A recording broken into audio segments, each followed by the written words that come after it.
ऐसी है कि कृपा कब तक रहती है जब तक कर्म दोष किसी के सर पे नहीं बैठते हैं। अगर किसी के कर्म दोष सर पे आके बैठने लगेंगे तो आदमी फिर मचलने लगता है, जवान फिसलने लगती है, गलतियां बनेंगे फिर। गुरुजी ऐसे जैसे इन्होंने ये कृपा इनको प्राप्त है, तो क्या ये कोई कर्ण पिशाचनी की साधना का असर है? नहीं नहीं नहीं नहीं, ये आपको भी वो चीज इम्प्लीमेंट होती है। अच्छा, बस आप उसको एक्टिवेट नहीं कर पाते हो, उसने उस चीज को एक्टिवेट कर लिया है।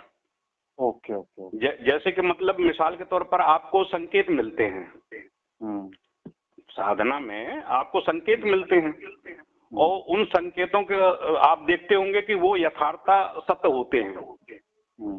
देखा है ना, अनुभव किया कभी? बिल्कुल, हाँ जी, सही बात है। तो क्या है, वो ही चीज, उन चीजों को उसने बड़ी गहराई से पकड़ने का एक प्रयास किया है कि जो मुझे संकेत मिलते हैं वो बिल्कुल यथार्थ सत्य होते हैं।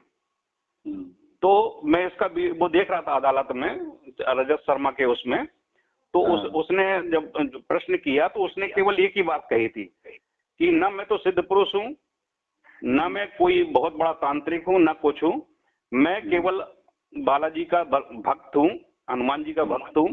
बचपन से मैंने सेवा की है, सेवा करने के उपरांत जो हनुमान चालीसा है उसको मैं बराबर पढ़ता रहा हूँ बचपन से, और मुझे उनकी कृपा प्राप्त है।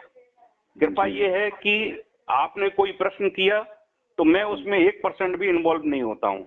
मुझे जो संकेत मिलते हैं मैं उनको इम्प्लीमेंट कर देता हूँ कि फलाने का नाम ये है, धीरेन्द्र नाम है, फलाने का नाम ये है, इसका ये होगा।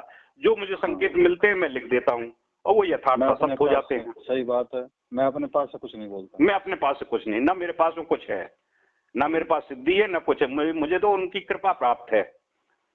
बस अर्थ मेरा उनका कांटेक्ट बराबर बना रहता है, वो संकेत जो देते हैं वो मैं लिख देता हूँ। मैं आजकल इस तरह की एक घटना से बहुत आश्चर्यचकित हूँ और उसको आपके साथ साझा करना चाहता हूँ। मनकार गुरुजी को मैं इस बारे में थोड़ा जरूर बताऊंगा। ये मामला आखिर ऐसा है क्या? एक हमारे जानकार हैं, तो उनकी जानकारी में मैंने पहले भी आपसे बताई थी, उन्होंने एक अद्भुत ही रिसर्च करी है। साधक तो हैं ही वो, और वो अद्भुत रिसर्च क्या है, इतनी मतलब एक विचित्र चीज है कि जिससे दुनिया डरती है, उन्होंने उसी को उल्टा प्रयोग कर दिया और कर रहे हैं। कैसे? तो मैं उनसे बात करने लगा। मैंने कहा प्रभु जी, मैंने जो बातचीत की है अभी तक 10 महाविद्याओं के बारे में, वो ये है कि भाई इनके विषय में ये कहा जाता है कि इनमें कुछ साधनाएं बड़ी उग्र और ना करने योग्य ही हैं, उनको कुछ लोग करते भी नहीं है। तो बोले कि मैंने उनको फिर मैंने कहा जी जैसे कि आपने धूमावती साधना का जो विषय बन गया, ये सबसे ज्यादा अलग तरह का है। ये तो छिन्नमस्ता भी है, बहुत सारी हैं आपस 10 साथ में। तो फिर उन्होंने कहा कि देखो भाई, मैंने बहुत सारे अनुष्ठान, एक बंदे ने बोला मेरे एक जानकार ने किए और उसको ना लक्ष्मी की प्राप्ति हुई और ना कुछ हुआ उसका। तंत्र प्रयोग उसके ऊपर भरपूर रहते थे। बोले भाई फिर उसने जो है धूमावती माता का एक पुरस्करण किया छोटा सा, और बोले जैसे ही वो पुरस्करण छोटा सा किया तो सबसे पहले तो उसके शरीर में फुर्ती आना शुरू हो गई। पहले दिन से ऐसे लग रहा था जैसे कि वजन ही नहीं है।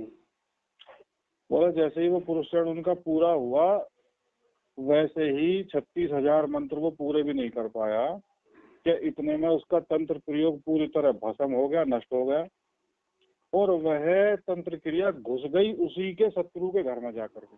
नहीं, वो तो बिल्कुल ठीक है, बिल्कुल सीधा सा प्रयोग है, तो उसमें कोई दिक्कत नहीं है, क्योंकि वो तो प्रबल शत्रु अंता है ना। जी बिल्कुल। उसने फिर मुझे बताया कि उसी के घर में शत्रु के में वो उपद्रव होने चालू हुए डबल तरीके से। मतलब शत्रु अंता है, वो तो विपरीत पतंगा की तरह कार्य करती है। तो फिर बोला कि उसके धन के मार्ग खुल गए, उसके सभी कार्य नहीं, उससे पहले उसने क्या होगा, बगलामुखी का किया होगा। वही बताया। फिर मैंने उनको पूछा, मैंने कहा केवल अकेले ही? बोले नहीं, उसने क्या किया था कि जब धूमावती साधना उसने कर ली थी तो उसके पहले उसने पीताम्बरा का भी भजन किया। ये बात। तब फिर उसने दूसरी बार फिर पीताम्बरा का भजन किया। जब उसने धूमावती साधना कर ली थी तो उसके बाद तभी उसके पास में लक्ष्मी दिखती है, क्योंकि बगलामुखी जो है लक्ष्मी का प्रारूप है। तो उसने बताया था कि श्रीमाली गुरुदेव का जो धूमा बगला संयुक्त मंत्र है उनका, वो मंत्र का फिर उसने जप शुरू किया। और उस जप के शुरू होने से शत्रु पार्टी पर जो वज्र की तरह जो प्रहार हुआ भयंकर, बोले फिर तो उसने भाई पीछे मुड़कर देखा नहीं है। 3-4 साल हो गए हैं उसको। वो तो होता ही है, स्वाभाविक, बिल्कुल सत्य है। तो फिर उन्होंने वो एक छोटी सी क्लिप मुझे भी भेजी थी, उसमें गुरुदेव ने 3 मंत्रों का समावेश करके दिया है हम लोगों के लिए। एक उसमें ओम, अभी तरुण आया था तो वही बगलामुखी का ही मैं डायरी वगैरह उसने तरुण ने निकाली, तो उसका सौभाग्य था कि गुरुदेव के हाथ का लिखे हुए जो मंत्र थे ना, हाँ, फिर उसने फोटो को वो क्लिप वगैरह ले ली है सब। वो उसका सौभाग्य था कि वो डायरी जो हमने पुरानी देखने की उसने इच्छा की, तो पुरानी डायरी निकाली तो उसमें गुरुदेव के हाथ के लिखे हुए मंत्र थे। तो उसी में ये बगलामुखी के थे। तो मैंने अब निकाल के रखा है, बगलामुखी के डालूंगा, क्योंकि बगलामुखी 3 बगलामुखी शिविर लगाए हैं। एक 87 में लगाया था, तो 87 का भी रखा हुआ मेरे पास में उसमें पूरा। तो मैं अभी मेरे मन विचार बन रहा था कि होली के बाद ही इसको प्रकरण को पकड़ेंगे। तो उसमें सारे मंत्र दिए हुए हैं, गुरुदेव ने बताए हैं। तो फिर उस क्लिप को जब गुरुजी मैंने सुना तो उसमें एक बात बड़ी विचित्र कही है गुरुजी ने। तो उसमें गुरुजी ये कह रहे हैं कि मैंने बहुत बार साधना संपन्न की लेकिन मुझे सफलता नहीं मिली। और फिर जो गुरुदेव थे वो कामाख्या शक्तिपीठ के पास में कहीं वो स्थान रहा, तो बोले वहां पर उन गुरुजी ने मुझसे ये कहा था कि आपको धूमावती बगलामुखी का जो सम्मिलित ये मंत्र है इससे जब करोगे तो आपको सफलता मिलेगी। मालूम है मुझे। जैसे खैर उस घटना के प्रत्यक्षदर्शी होंगे बिल्कुल। तो बोले कि आप इसका भजन यदि करते हो तो आपको, मैं कल ही पढ़ रहा था ये प्रकरण जो बता रहे हो आप। हाँ जी, हाँ, ये प्रकरण में डायरी में अभी कल ही पढ़ रहा था, आज सवेरे भी मैंने उसको देखा, उसी मंत्र को। हाँ, जो गुरुदेव ने बताया है, साबर मंत्र है और वो दोनों मंत्र हैं। तो गुरुजी मैं आपसे पूछना चाहूंगा थोड़ी सी बात को।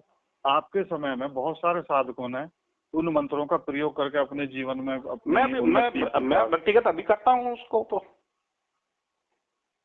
मैं व्यक्तिगत तो अभी करता हूँ उसको जी। तो क्या ऐसे मंत्र, ये 3 जो मंत्र गुरुजी ने दिए हैं हमको सभी साधकों के लिए, क्या इन तीनों मंत्रों का जप और भजन करने वाले का शत्रु, दरिद्रता, हाँ, सब नष्ट हो जाती है? तो मैंने कहा भाई हम तो देखिए एक होता है मंत्र दृष्टा, एक होता है मंत्र दृष्टा, मतलब कि जो किसी ऋषि मुनि तपस्वी के द्वारा उस मंत्र का निर्माण किया गया है, वो उसको एजिटेड जाप करता है। जैसे कि मार्कंडे जी ने जो दुर्गा सप्तशती लिखी है, वो एज इट इज पढ़ता है। ठीक है, ये हो गए मंत्र सृष्टा। कौन? मार्कंडे जी। और जो उसको करता है वो मंत्र दृष्टा हो गया, यानी कि वो उसी को देख के ही आगे यानी कि जो वंश है प्रचलित होता रहता है। एग्जाम्पल के लिए हम मंत्र दृष्टा हैं सभी। हाँ, और जब एक साधक का एक स्तर ऐसा आ जाता है कि वो मंत्र सृष्टा बन जाता है, वो मंत्र सृष्टा बन जाता है। जैसे कि बगलामुखी का मंत्र है, उसमें लिखा है सर्वदुष्टा नाम। हाँ जी, सर्वदुष्टा नाम लिखा है। अब आप मंत्र को एज इट इज करेंगे सर्वदुष्टा नाम, तो आप इंडिविजुअल जिस व्यक्ति के ऊपर प्रयोग कर रहे हैं उस पर उसका प्रभाव नहीं पड़ेगा। हाँ जी, क्योंकि वो आपने सर्व शब्द लगाया है, सर्वदुष्टा नाम। तो आपके हजारों प्रकार के शत्रु हैं, आपके शारीरिक शत्रु हैं, मानसिक शत्रु हैं, और तुम्हारे भौतिक शत्रु हैं, आर्थिक शत्रु हैं, तमाम तरह के शत्रु हैं, कोई गिनती नहीं है। कोई गिनती नहीं है। तो वो कहाँ है?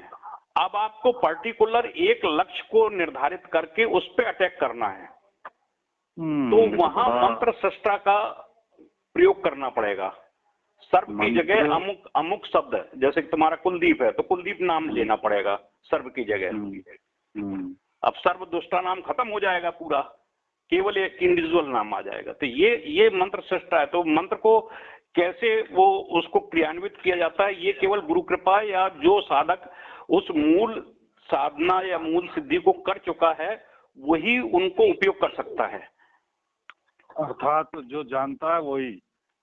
जानता नहीं, मतलब कि जैसे हमारी आपकी दोस्ती हो गई, ठीक है, एक आपका मुझे दायरा मालूम है कि आप क्या का काम कर सकते हैं।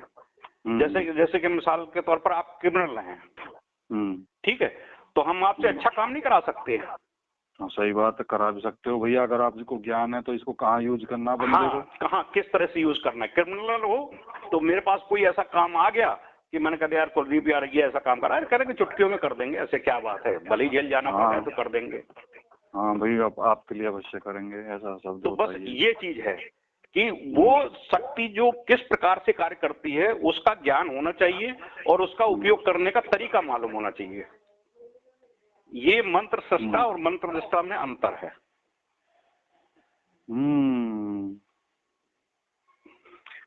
इसका तो ये आप सही कह रहे हैं। ओम हलीम बगलामुखी के बाद में जो सर्व दुष्टा नाम है उस पर अमुक शत्रु नाम का बाद में वाचम मुखम पदम स्तंभ जिह्वा कील बुद्धि विनाश हलीम फट का प्रयोग चलेगा इसमें।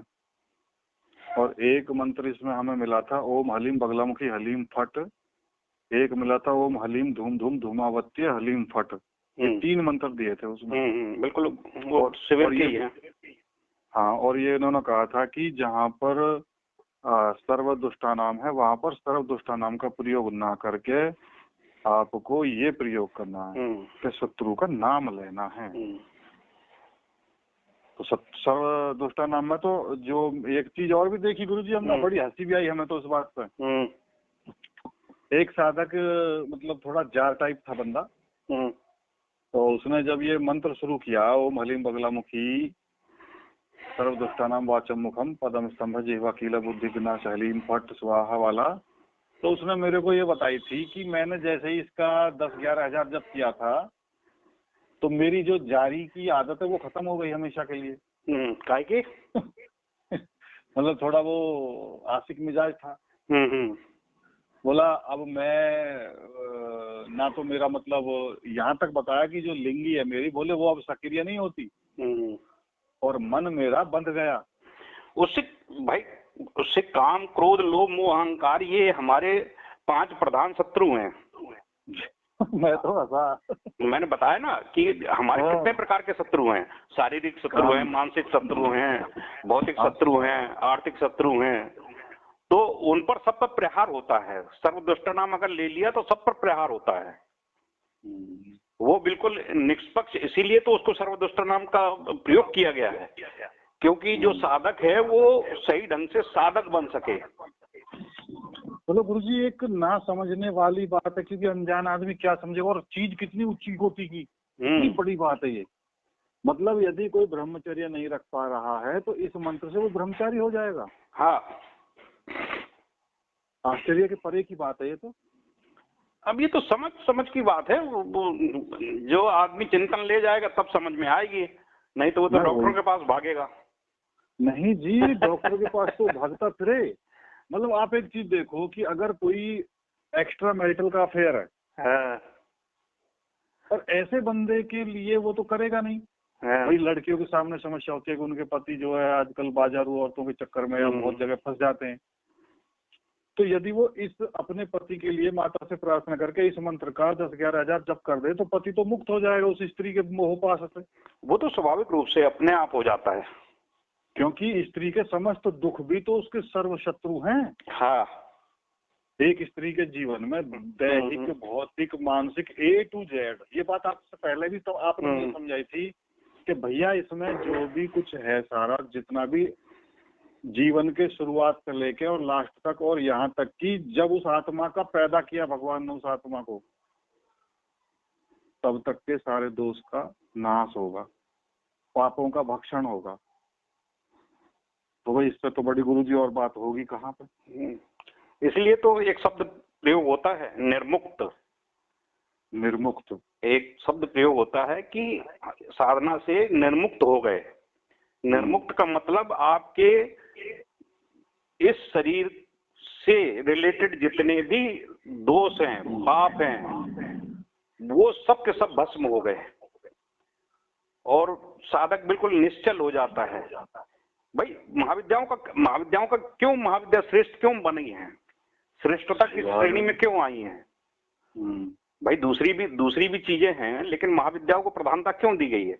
इसीलिए प्रधानता दी गई है कि साधक को श्रेष्ठतम स्थिति प्राप्त होती है। क्योंकि ये पंच भौतिक जो हमारे जो इष्ट हैं, देवता हैं, जो हमारे इस मानवीय जीवन की रक्षा सुरक्षा करते हैं, जी, उन पांचों से ये परे हैं। अच्छा, ये भी एक रहस्य की बात है। सही बात है, पंचदेवों से इनका अस्तित्व अलग है। इनका अस्तित्व अलग है। मतलब कि वो बिल्कुल इंटर तक जो पढ़ाई होती है तो एक नॉर्मल है, वो इंटर तक की पढ़ाई है। फिर एक विशेषता आ जाती है, फिर आ जाता है ना कि उसने ग्रेजुएशन हो गया, पोस्ट ग्रेजुएट हो गया, फिर वो डॉक्टर हो गया। तो ये 3 जो स्टेप हैं वो ये चीज हैं जो एक के बाद एक जो महाविद्याएं हैं वो पीएचडी लेवल की हैं। जो अन्य साधनाएं हैं वो एमए वगैरह पोस्ट ग्रेजुएट के लेवल की हैं। तो जो पीएचडी लेवल की है, तो पीएचडी तो अपने आप में एक रिसर्च की प्रक्रिया है ना। बिल्कुल जी, उसका तो कोई लिमिट नहीं है, कब आपको कौन सा ज्ञान या कौन सी बात मिल जाए। तो मंत्र सृष्टा जैसे ही पीएचडी के लेवल में जाता है तो वो मंत्र सृष्टा हो जाता है, यानी थीसिस तैयार करना शुरू कर देता है, वो उस पर रिसर्च करना शुरू कर देता है।